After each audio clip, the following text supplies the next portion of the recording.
An explosion. Day after day, Spider waited, head down, for an idea to come to her. Hour by hour, she sat motionless, deep in thoughts, having promised Wilbur that she would save his life. She was determined to keep her promise.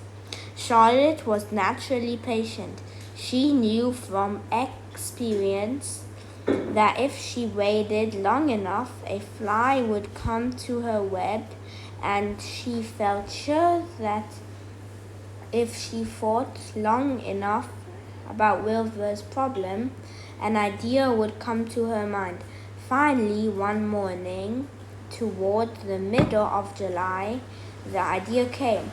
Why, how perfectly simple, she said to herself. The way to save Wilbur's life is to play a trick on Zuckerman. If I can fool a bug, thought Charlotte, I can surely fool a man. People are not as smart as bugs.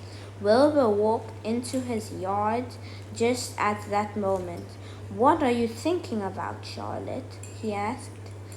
I was just thinking that the spider, that people are very gullible. What does gullible mean? Easy to fool, said Charlotte. That's a mercy, replied Wilbur, and he lay down in the shade of his fence and went fast asleep. The spider, however, stayed wide awake, gazing affectionately at him and making plans for his future. Summer was half gone. She knew that she didn't have much time. That morning, just as Wilbur fell asleep, Avery Arable wandered into the Zuckerman's front yard, followed by Fern. Avery carried a live frog in his hands. Fern had a crown of daisies in her hair. The children ran to the kitchen. Just in time for a piece of blueberry pie, said Miss Zuckerman. Look at my frog, said Avery, placing the frog on the drain board and holding out his hand for pie. Take that thing out of here, said Miss Zuckerman. He's hot, said Fern. He's almost dead, that frog. He is not, said Avery.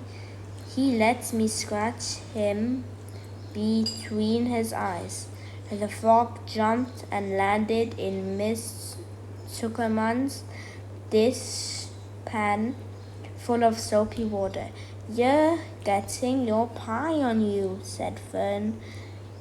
Can I look for eggs in the henhouse, Aunt Edith? Run outdoors, both of you, and don't bother the hens. It's getting all over everything, shouted Fern. His pie is all over his front. Come on, frog, cried Avery. He scooped up his frog. The frog kicked, splashing soapy water onto the blueberry pie. Another crisis, groaned Fern. Let's swing in the swing, said Avery. The children ran to the barn. Mr. Zuckerman had the best swing in the country. It was a single long piece of heavy rope tied to the beam over the north doorway. At the bottom end of the rope was a fat knot to sit on.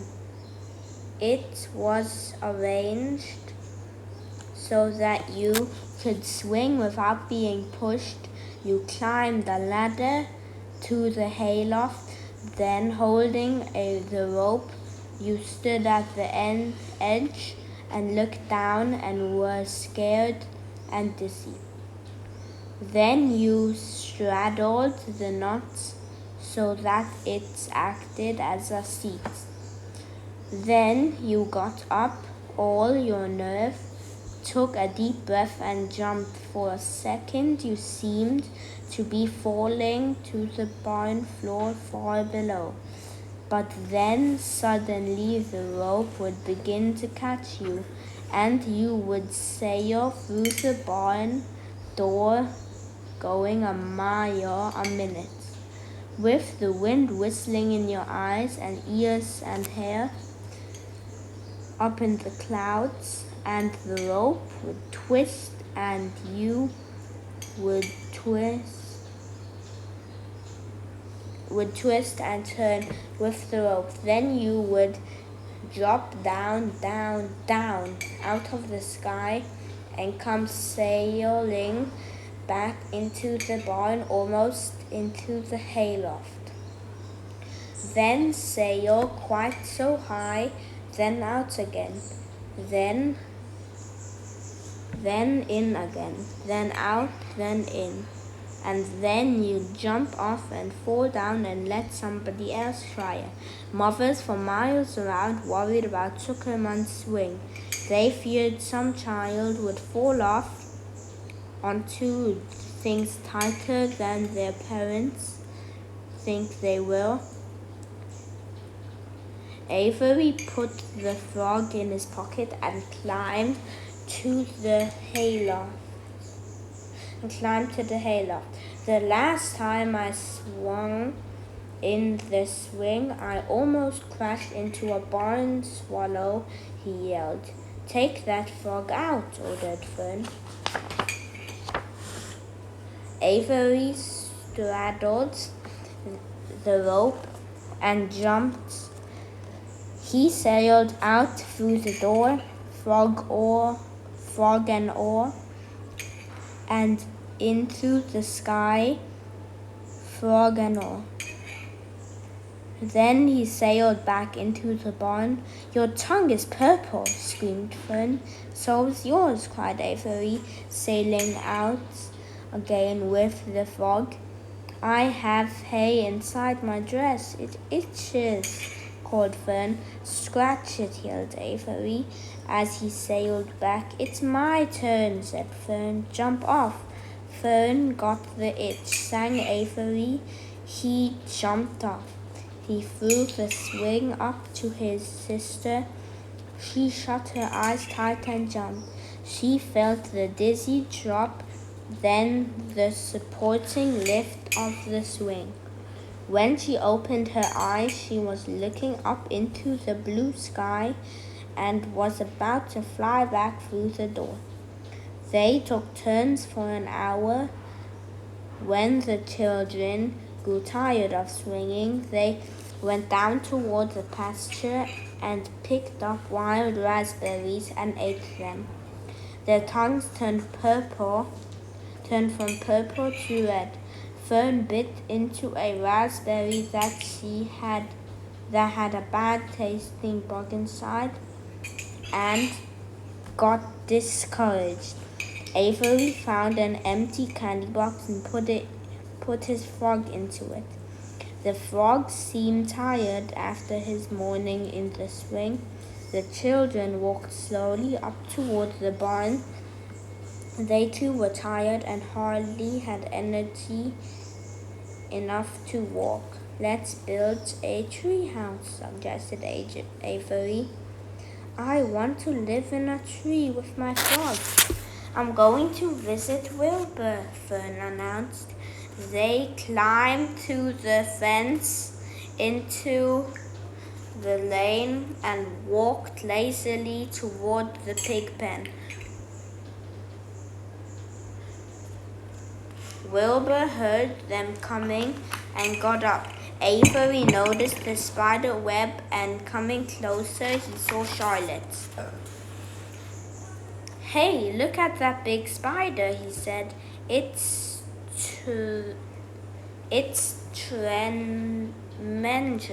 tremendous.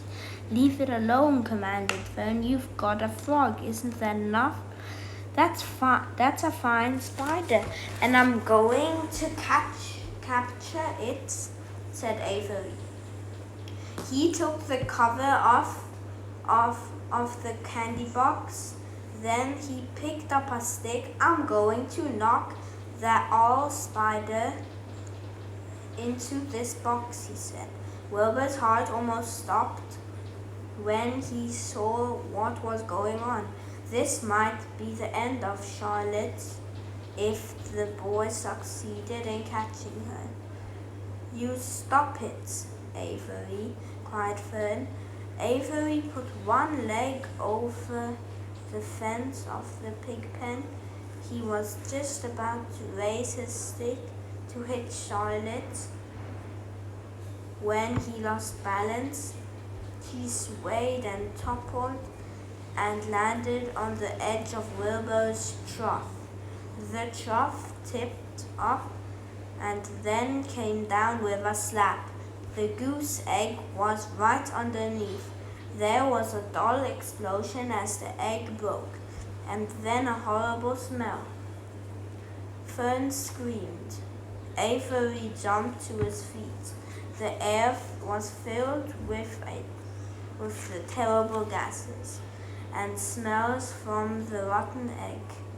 Templeton, who had been resting in his home, scuttled away into the barn. "Good night," screamed Avery. "Good night. What a stink. Let's get out of here." Fern was crying. She held her nose and ran toward the house. Avery ran after her, holding his nose. Charlotte felt greatly relieved to see him go. It had been a narrow escape. Later on that morning, the animals came up from the pasture, the sheep and the lambs, the gander, the goose, and the 7 goslings. There were many complaints about the awful smell, and Wilbur had to tell them the story over and over again of how the Arable boy had tried to capture Charlotte, and how the smell of the broken egg drove him away just in time.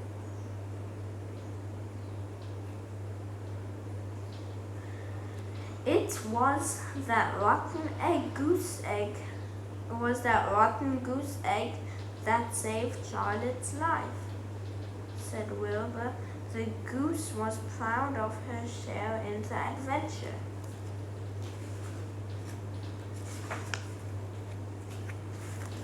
"I'm delighted that the egg never hatched," she gabbled.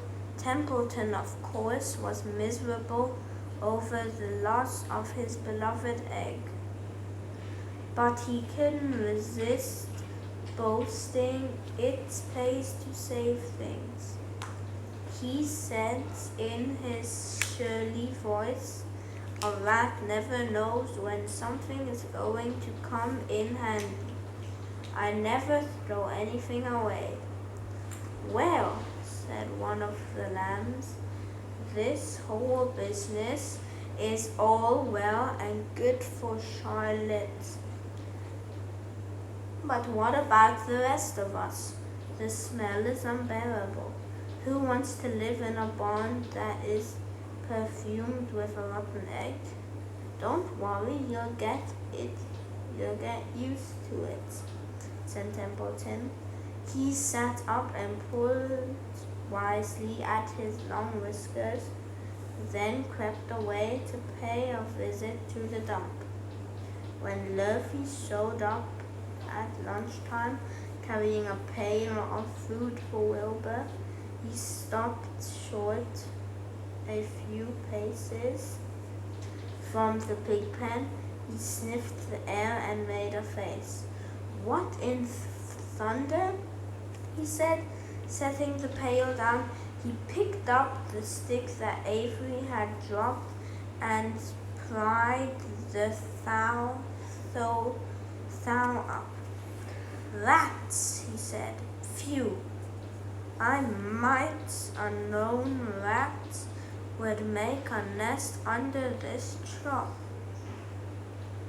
How I hate a rat." And Luffy dragged Wilbur's trough across the yard and kicked some dirt into the rat's nest, burying the broken egg and all Templeton's other possessions. Then he picked up the pail. Wilbur stood in the trough, drooling with hunger. Lurvy poured the slops, ran creamily down the pig's eyes and ears. Wilbur grunted. He gulped and sucked and sucked and gulped, making swishing and smooshing noises, anxious to get everything at once. It was a delicious meal: skim milk, wheat middlings, leftover pancakes, half a donut, the rind of a summer squash, 2 pieces of stale toast, a third of a ginger snap, a fish tail, 1 orange peel, several noodles from a noodle soup, the scum of a cup of cocoa, an ancient jelly roll, a strip of paper from the lining of the garbage pail, and a spoonful of raspberry jello. Wilbur ate heartily. He planned to leave half a noodle and a few drops of milk for Templeton. Then he remembered that the rat had been useful in saving Charlotte's life, and that Charlotte was trying to save his life. So he left a whole noodle instead of a half. Now that the broken egg was buried, the air cleared and the barn smelled good again. The afternoon passed and evening came. Shadows lengthened. The cool and kindly breath of evening entered through doors and windows. Astride her web, Charlotte sat moodily eating a horsefly and thinking about the future. After a while, she betrayed herself. She descended to the corner of the web, and there she began to cut some of her lines. She worked slowly but steadily, while the other creatures drowsed. None of the others, not even the goose, noticed that she was at work. Deep in his soft bed, Wilbur snoozed. Over in their favorite corner, the goslings whistled a night song. Charlotte tore quite a section out of her web, leaving an open space in the middle. Then she started weaving something to take the place of the threads that she had removed. When Templeton got back from the dump around midnight, the spider was still at work. Thank you for reading with me, and if you want more stories, just write in the comments below if you want me to read another chapter of Charlotte's Web or a different book. So please like and subscribe. Bye.